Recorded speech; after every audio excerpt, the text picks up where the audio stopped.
Deputy पार्लिमानी leader बल्दी उज़्मा कराची और UC chairman union committee 6 Mominabad town Salahuddin Yusuf सही और municipal commissioner Mominabad town Syed Jain Ali Shah ने पार्लिमानी लीडर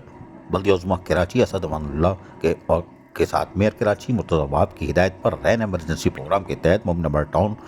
और दीगर में हदूद में सड़कों की मरम्मत और दुरुस्ती के लिए जारी सड़कों के पेच वर्क के काम का मुश्तरका जायजा लिया। इस मौके पर इनके हमरा कोऑर्डिनेटर टाउन चेयरमैन मोमिनाबाद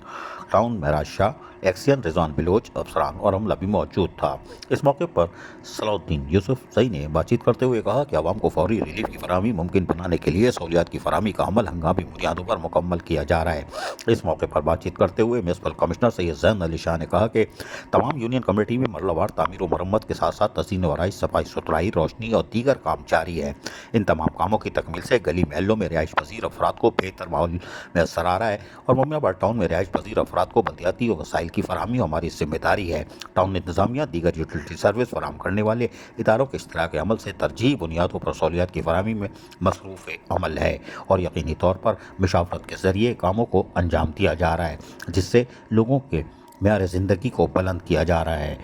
और इसमें कामयाबी हासिल हो रही है। अजीज़ आरिफ, KBS बल्दियाती न्यूज़ कराची।